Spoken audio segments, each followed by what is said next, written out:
Welcome to the Yankee Chronicle. I'm Laura James, filling in for Abby Peel. I'll be your host this week. Now, your Yankee Chronicle is again here at the First Baptist Church in New London. We'll hear about this wonderful house of worship from their assistant pastor, Tim Smith. Heidi Fagan from Mount Royal Academy will give us a preview of the fall production, and Andy Bullock from the Kearsarge Indian Museum will invite us to their annual Beadstock event. And we'll close with Neil Nevins with an update of MainStreet Warner's renovation of the lodge. But first, a few words from the good businesses that make it possible for us to continue as YCN. Your local view. Please stay with us.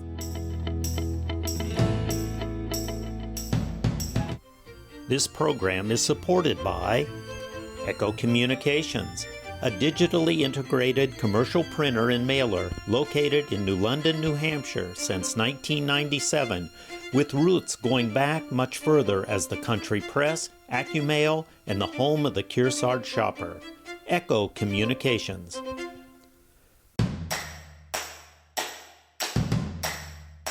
Well, once again, we are here at the First Baptist Church in New London. It is spectacular. What a great setting. And we're speaking with someone I've just had the privilege of meeting today, Tim Smith. Hi, Tim. Nice to meet you. Nice to meet you and as well. I should be calling you Pastor Tim Smith. Yes, and you're the assistant pastor here at the church? Yes, ma'am. Good. How long have you been here for? So I actually just had my 3rd anniversary this past September. Oh, how wonderful. So not very long. That's great. Well, that's you're a part of the community. Yeah. Yeah, absolutely. And you're from the South. I am. So my wife moved up here. We bought a house the last day of August in 2022. Oh, wow. What a difficult time. So it was a fun drive. Yes, I bet it was, with a little 3-month-old. Yeah, well, there were 2 dogs in the car too, so it was a wild ride. Oh, I bet it was. But we're so happy you found us. Yes, grateful and thankful to be here. Well, we're grateful to have you here. You've been doing a lot. As assistant pastor, I understand you really have done a lot of the community outreach. Yeah, so coming up here and seeing the community and seeing the needs that are in the community and trying to address those needs has been my focus since coming here. And there were already a lot of great things being done. Pastor Charles was very active in trying to meet some of those needs. And so being able to come alongside him and then allow him to focus on church ministry with members, and then me focus on the outside the church aspects has been wonderful. You know, it's a big job. Pastor Gladwell and I were talking about that off camera. There's so many different aspects to what you do. Yeah. So I mean, with needs, there's a multitude of needs. It's people wrestling to get through winter and things like that. And so finding ways to help people and let people know that we're here to help.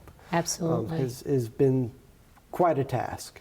You know, I'd like to hear about some of your small group work, but I have to mention the fact that you seem to take in every group that needs a place to meet, to gather, whether they're affiliated with the church or not. This church has always done that. Yeah, and so the history of this church is one of being the community church. And so with that as kind of the focus, making ourselves open and available to hosting community groups. So like Boys and Girls Club meets here. We've got the food pantry. And then there's other groups that use the building as well. And it's a blessing. And it's also one of those that when we want to do our own thing, it's one of those, we have to make sure the schedule allows it kind of thing. The calendar clearance department is very busy, right? So we stay very busy, but being known as the community church is a blessing because it opens the door for other people to come approach us. Well, you know, Pastor Tim, I raised my children in this community. We attended a different church, but we came to, I think, as many, if not more, events here, you know, with Boy Scouts and Girl Scouts and 4-H, you name it, we were always here. Yeah.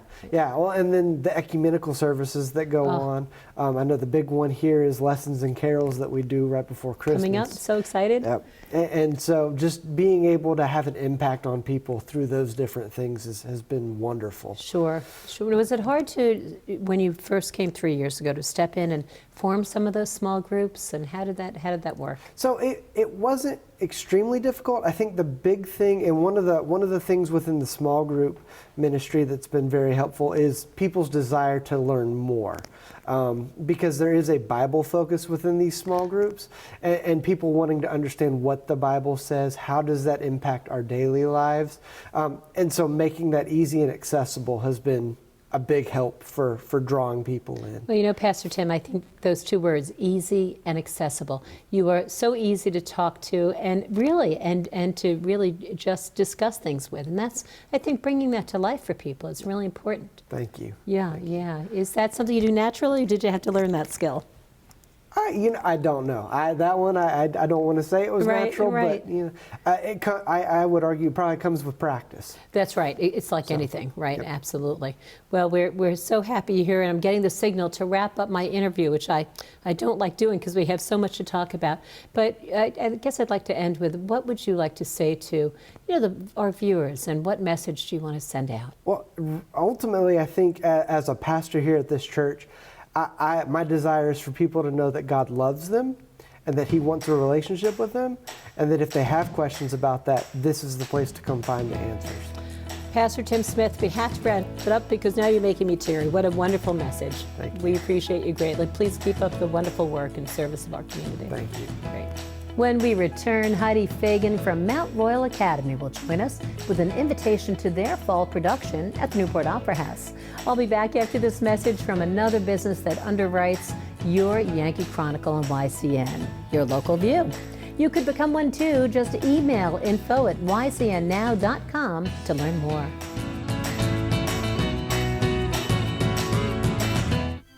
This program is supported by the Innertown Record, your weekly hometown community newspaper covering the Kearsarge Sunapee Sunshine region of New Hampshire.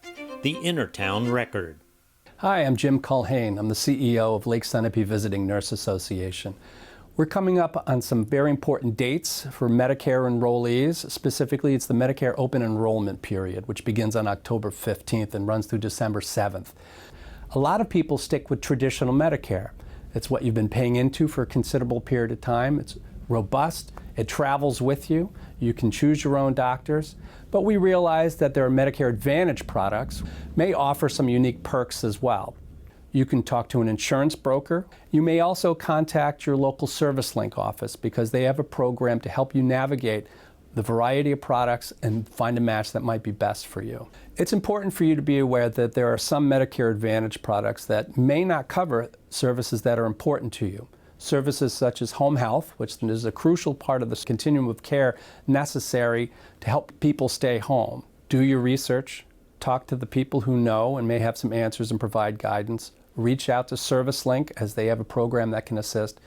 But in the end, make sure you choose an insurance that provides the range of services you may feel you need in the future. The last thing you would like to do is to find out that you need a service that is either not paid for or not covered and find yourself with an unexpected bill after services are provided.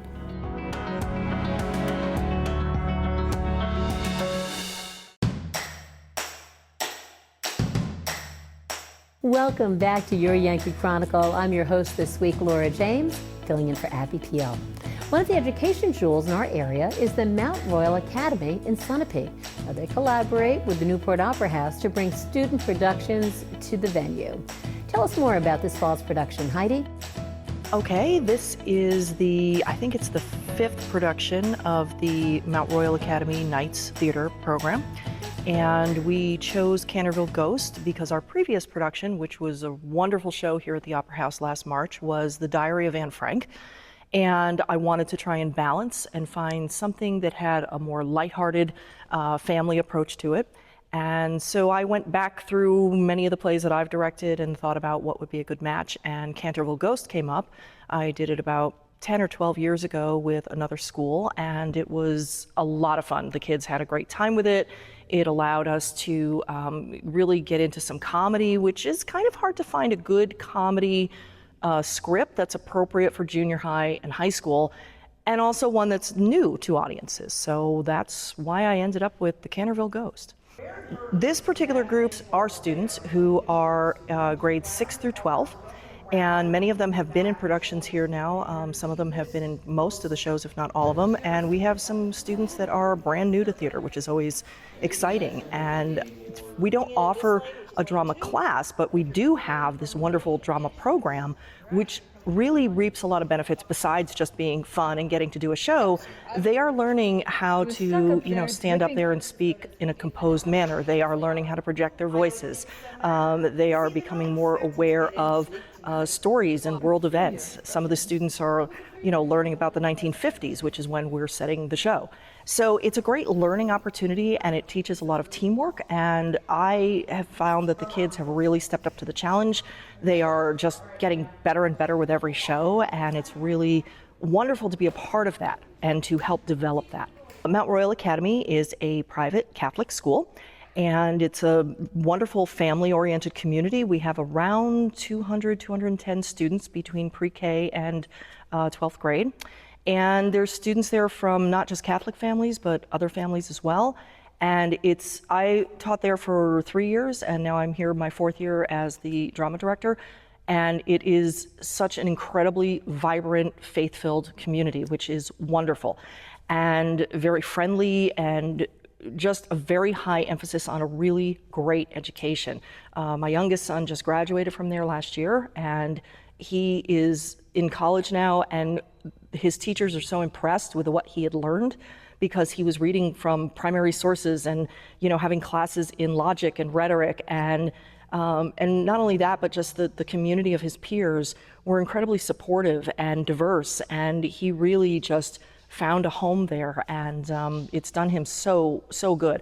I highly recommend it as a parent, but also as a teacher. Math and science are, of course, a part everybody's always interested in. We have fantastic teachers, not just in math and science, but across the whole school. But we have a really rigorous math and science program and a great humanities program. We study history. It's a pretty broad and encompassing liberal arts curriculum. Mount Royal has a really wonderful athletic program. Soccer, basketball, baseball. I believe they have softball for the girls. They're very passionate about sports and often will try and see what other sports they can offer throughout the year. Of course, trying to find coaches is always a challenge, but we have wonderful coaches and volunteers that step up to help with a really wonderful athletic program. I taught art there for 3 years, and their emphasis on the arts, drama, art, music. They have a sacred choir program that is gorgeous, and we celebrate Mass there once a week. Father Michael from Newport comes over from St. Patrick's Parish and does Mass for the entire school. And it's not just about learning out of books, but it's also learning about virtues and how to live an authentic Catholic life. And it's a real gift to this community. I sometimes don't think people realize how wonderful it is to have a private school like that as an option. If you are interested in learning more about Mount Royal Academy, you can find us on Facebook. We have a Facebook page, and we also have a website, which is mountroyalacademy.org. And we're also happy to have people come for a tour or a visit and get to see us in action and get a feel for the community and the school itself. So if you're interested in coming to see Canterville Ghost, you can find tickets for it on the website at www.newportoperahouse.com. And you can reserve tickets starting today. Oh, what fun and a great experience for their students to perform on a professional stage. Now, when we return, the Kearsarge Indian Museum will invite you to one of their many annual events. Please keep it tuned to ICN, your local view, after this message from another supporter of your Yankee Chronicle.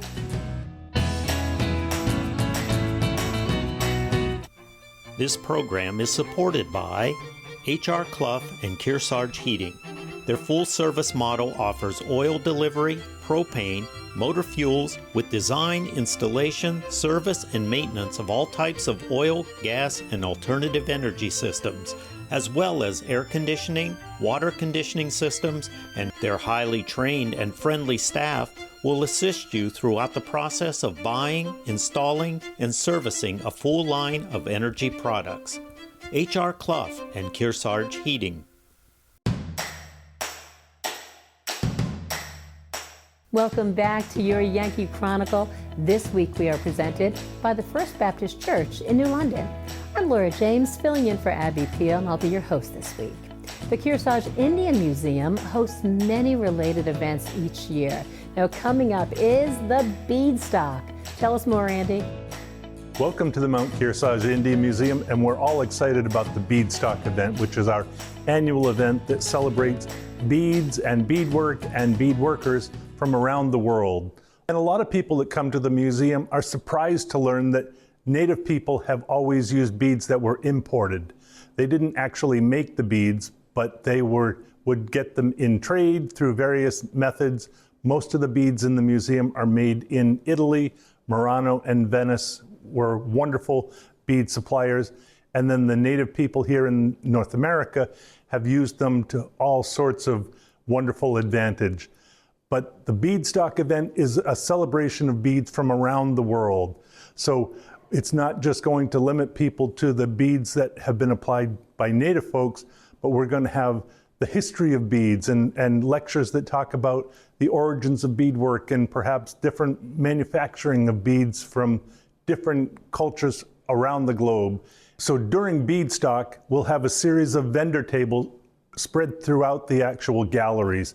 So you can actually talk with some of the bead makers and the bead craftspeople and learn a little bit more about their interest and intrigue with beads from around the world. Beadstock is going to be November 2nd here at the museum in Warner. And if you go to our website at indianmuseum.org, in the events section, you'll find out a lot more information about the workshops and the lectures and some of the participants that are going to be showing their wares.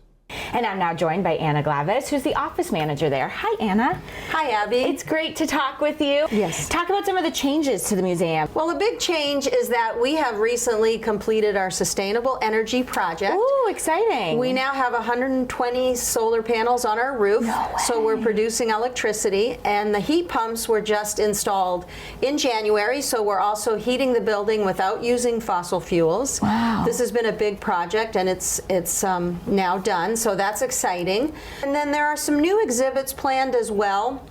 In our contemporary art gallery, Cool. They will start working on an exhibit that's going to be centered around baskets and how they're made, the different materials, their uses, and so that will be going on in the next few months as well. Particularly in any event that we've talked about, I'm sure you can always go to the website to find out more information. Yes, Good. yes. Indianmuseum.org is where you can find all the information about upcoming events. Great. And talk about becoming a member of the Mount Kearsarge Museum. So membership is great for us. It's wonderful that people support us by choosing to become members. This is actually a good time of year to think about that in preparation for the season, to receive a whole year of benefits, which include free admission for a year, discounts on the special events that we've talked about, and also discounts in the gift shop and discounts on workshops and things like that. There's also an option to become a sustaining member of the museum by giving monthly to us, and if folks are interested in that, they can give us a call.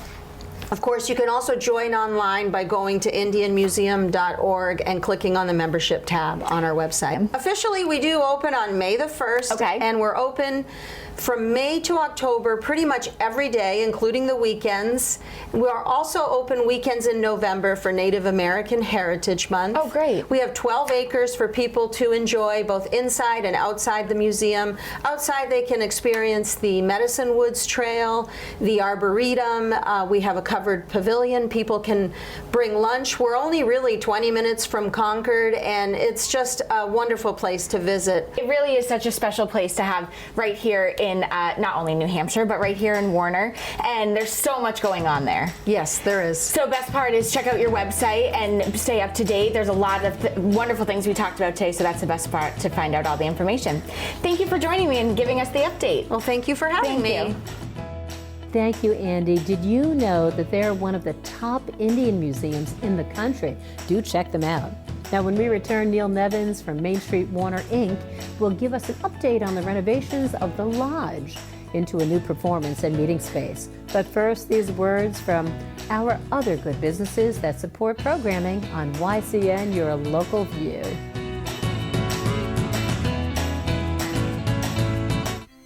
This program is supported by MainStreet Bookends of Warner. For books, toys, games, cards, gifts, and a gallery of local art. Main Street Bookends of Warner. Welcome back to your Yankee Chronicle. I'm your host this week, Laura James, filling in for Abby Peel. Now, back before the COVID epidemic, MainStreet Warner acquired the Lodge to create a new year-round community gathering space. Let's now join Neil Nevins for an update. Thank you, Laura.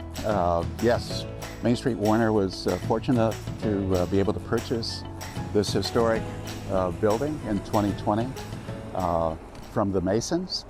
And the Masons had it as their hall since 1964. And of course, the building was first opened as a Baptist church in 1833.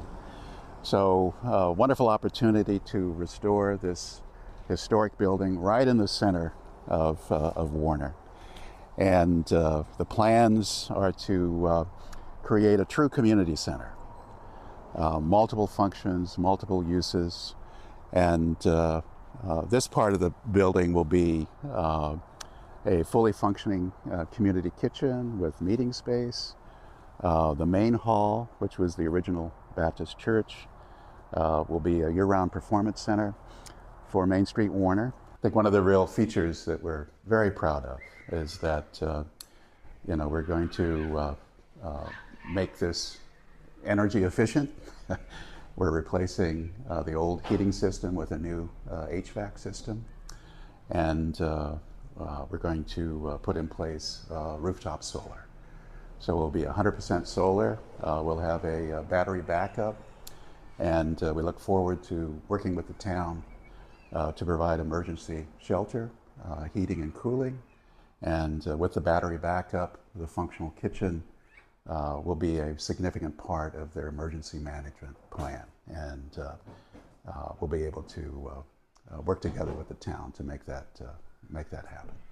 Again, very complementary to what we've been able to establish with the Jim Mitchell Community Park and the MainStreet Warner stage, and we envision collaborating with almost, I think, a dozen community organizations here in Warner and surrounding towns, and have community suppers, movie nights, performances.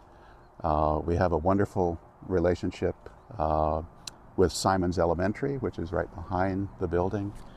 MainStreet Warner has established a literacy program. We have other programs going on. Simon's Elementary is very excited about having access to this building for their after-school programs. We envision kids coming in, working with area chefs, figuring out, what do you do with all of these carrots? What do you do with all of this kale? We want to contribute to nutrition education that Simon's is focused in on, and have all of this fresh produce that we produce, that we have around here, thanks to the area farmers, utilizing and including fresh produce in their diet. Wonderful connection with area chefs who are just excited about this possibility, and it sort of expands from there. And so we're actually ahead of schedule thanks to two major grants, one from Community Development Finance Authority here in New Hampshire. We also received a sizable grant from Housing and Urban Development, HUD, federal funding. And with our donors, we're halfway where we figure we need to be to fully open this lodge. And so we're ahead of schedule. We've combined the two buildings to provide full ADA accessibility in and out of the hall. We really want to thank Pelletieri Associates, George and Graham Pelletieri. Of course, Pelletieris did the wonderful work down at the park, and we have them on board to help us construct this beautiful landscape here. And the landscape is not only beautiful, but it's functional, establishing a terrace around The building will enable us to have an elevated walkway that helps to provide full ADA accessibility, but also for this 1 acre in the center of town, we not only have a great indoor space, but we now have a great outdoor space for people to gather. So very complementary to the park, the Jim Mitchell Community Park. This gives another gathering place for people right in the center of Warner. It sort of serves as an island in the center of Warner. So this will emerge, and I think we should be ready to go with the kitchen and community room by early 2025. Not too long after that, I think we'll be able to open up the main hall as our performance center, with more work to be done, but still able to have movie nights, concerts, other events, and then continue to work through to establish, a full light and sound system, and we need to replace the heating system, but we'll have all of that in place here shortly. So thanks to the grants that we received, thanks to the wonderful contributions. Fall Foliage Weekend is significant for Warner in a lot of ways, but I think for MainStreet Warner it's significant because we've launched our capital campaign to bring us to where we need to be to have this beautiful historic building fully functional. So you can go to our website, MainStreetWarnerInc.org, for additional information. And as Jim Mitchell always said, there's something wonderful happening in Warner, and this is another reason why that remains to be the case. So thank you. Thank you, Neil. What a great place this is turning into. Now, next week, we'll be back here at the First Baptist Church for our final show at this New London location.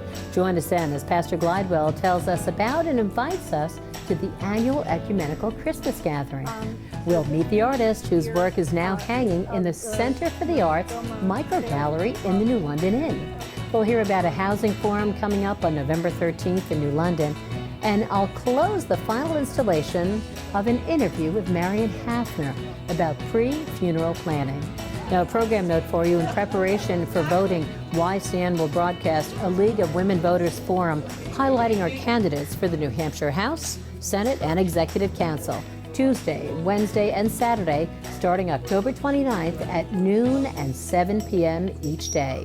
The next YCN Game of the Week is live Saturday, November 2nd, starting at 1:53 p.m. from Newport as they host Guilford in football action.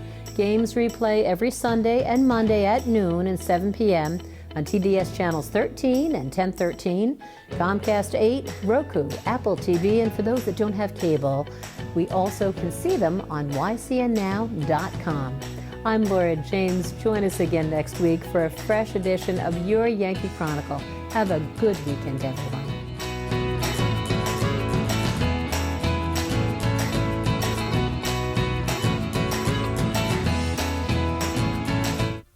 This program is supported by H.R. Clough and Kearsarge Heating.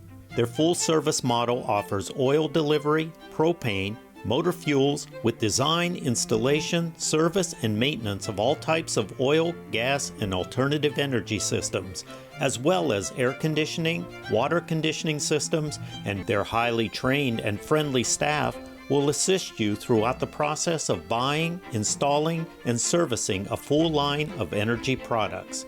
H.R. Clough and Kearsarge Heating. Echo Communications, a digitally integrated commercial printer and mailer located in New London, New Hampshire since 1997, with roots going back much further as the country press, AccuMail, and the home of the Kearsarge shopper. Echo Communications. MainStreet Bookends of Warner, for books, toys, games, cards, gifts, and a gallery of local art. MainStreet Bookends of Warner.